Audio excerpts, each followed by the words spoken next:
هنا حيث حدثت الفاجعة. يتمترس الجنود الأوكران خلف الأشجار وبين التلال خوفا من عدو قادم لاحتلال أرضهم. فعلى حدود أوكرانيا الشمالية يتذكر هؤلاء الجنود تماما ما حدث في العام 1986 يوم تفجر مفاعل تشيرنوبيل الشهير وحول المنطقة لكومة من الدمار والرماد، وفي ذات الوقت مهجورة لا يصلها أحد خوفا من الإشعاعات النووية. رغم ذلك يصر الجنود على الوقوف في أكثر الأماكن رعبا بالعالم. وعلى الجانب الآخر وتحديدا على الحدود الشرقية بين أوكرانيا وروسيا تحشد الأخيرة ما يفوق 200,000 جندي استعدادا للحظة الصفر القادمة لا محالة لتحتل أوكرانيا وما بعد أوكرانيا. وهنا قد يعتقد البعض أننا مخطئين في قصة الشمال، ولكن الواقع يقول أن الرواية صحيحة. فرغم الحشد على الشرق، لكن أقصر مسافة بين أوكرانيا وروسيا تقع في الشمال، وتحديدا قرب مفاعل تشيرنوبيل النووي. وفي حال أقدمت روسيا على الهجوم قد تدخل من ذلك المنفذ. سيناريو قد يلجأ إليه بوتين في حال الحرب بحثا عن إنجاز سريع ومناورة متقنة قد تجعل من واشنطن والناتو عاجزين عن الرد. لكن بجعبة بوتين الكثير من الخطط لاحتلال أوكرانيا ومسح دول بالكامل وحتى احتلال أوروبا بالكامل في ظرف أسبوع واحد. خطة سحرية وضعها الاتحاد السوفيتي وقد يلجأ إليها بوتين عند الضرورة، وكل ما عليه فعله هو تغيير مركز الانطلاق، وبعدها سيكون كل شيء جاهز للتنفيذ. وثيقة سرية ظهرت في العام 2005 ولا بد أن تروى تفاصيلها اليوم لتنبه من خطر قادم قرب أوروبا، هو بالتحديد سيناريو احتلال أوروبا. 7 أيام على نهر الراين. وضع الاتحاد السوفيتي الخطة والهدف احتلال أوروبا وشل كل من فرنسا وبريطانيا والولايات المتحدة. جذور الحكاية تعود لتحالفين. الأول كان حلف الناتو بقيادة واشنطن الذي تأسس عام 1949 ما أغضب السوفيات كون أغلب دوله تقع على حدوده. والثاني هو حلف وارسو الذي جمع السوفيات مع 7 جمهوريات اشتراكية الذي اعتبره السوفيات ردا على حلف شمال الأطلسي الذي أسسته الولايات المتحدة.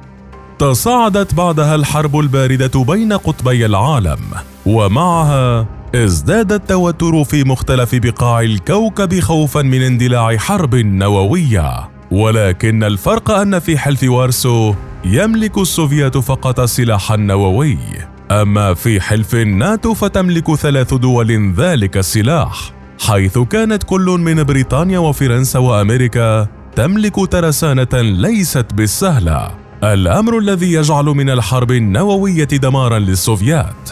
ومع ذلك وضعت الخطة على أساس عدم الاقتراب من تلك الدول إلا للضرورة القصوى، وكانت تحديدا في العام 1979. 7 أيام على نهر الراين لم يكن تدريبا عاديا للسوفيات وحلفائهم، بل كان سيناريو مصغر لحرب نووية قادمة ستدمر أغلب الدول الأوروبية وتمنح السوفيات أراضٍ شاسعة من القارة العجوز. الخطة تبدأ من بولندا ثم يبدأ التحرك الأكبر في بقية دول أوروبا، ولهذا البلد بالتحديد توقع الخبراء السوفيات من خلال تمرين 7 أيام على نهر الراين قيام حلف الناتو بتوجيه 25 ضربة نووية على بولندا، وذلك على طول نهر فيستولا بهدف تخريب البلد وشله كليا بسبب التلوث والإشعاعات النووية، قاطعين بذلك الاتصال بين القوات السوفيتية المرابطة بكل من ألمانيا الشرقية وتشيكوسلوفاكيا والمجر ببقية الجيش السوفيتي المتمركز بقواعده على الأراضي السوفيتية. بعد تلك الضربات سينفذ الاتحاد السوفيتي ضربات نووية مركزة تستهدف كل من هولندا وبلجيكا والدنمارك وألمانيا الغربية وإيطاليا، الأمر الذي سيكبد حلف الناتو خسائر فادحة، حيث تتزامن تلك الضربات مع تدمير مقره الرئيسي في بروكسل ببلجيكا. الخطة تضمنت مناورة نفسية تجنب السوفيات القصف النووي، حيث استثنى القائمون على الخطة الأراضي الأمريكية والبريطانية والفرنسية من الاستهداف بالسلاح النووي، وذلك لخلق حالة من التخبط بين الدول المتحالفة، كون تلك الدول تتحكم بترسانتها النووية بشكل منفرد، وبذلك ستضع نصب عينيها احتمالية استهداف السوفيات لأراضيهم في حال أقدموا على استخدام السلاح النووي ضدهم، وهو الأمر الذي وصف ضمن الخطة بالعجز خوفاً من الرد المرعب. تزامناً مع هذه الضربات النووية، سيبدأ الجيش السوفيتي بمساعدة نظيره التشيكوسلوفاكي بالتقدم نحو نهر الراين بفرنسا بشكل سريع، ولإنجاح هذا الزحف البري تحدث الخبراء السوفيات عن امتلاكهم دبابات تجاوزت من حيث العدد تلك التي امتلكها حلف الناتو. وبينما سيقدم الطيران الحربي لحلف وارسو على تدمير المطارات العسكرية للناتو، سيباشر الجيش المجري بالتدخل في النمسا لاحتلالها بسبب دورها المركزي بالقارة الأوروبية. كما ستكون البحرية السوفيتية قد حصلت على مهمة جوهرية، حيث ستقدم الأخيرة على قطع الاتصال بين القارة الأمريكية وأوروبا، وستتكفل بمهمة إعاقة وصول الإمدادات الأمريكية نحو الحلفاء الأوروبيين. كذلك كان من المقرر أن تتمركز الغواصات النووية على مقربة من الولايات المتحدة استعدادا لإمكانية إطلاق صواريخها صوب المدن الأمريكية. وبالعودة للضربات النووية، فقد خطط الاتحاد السوفيتي لاستهداف العاصمة النمساوية فيينا بقنبلتين نوويتين بلغت قوة الواحدة منهما 500 كيلو طن.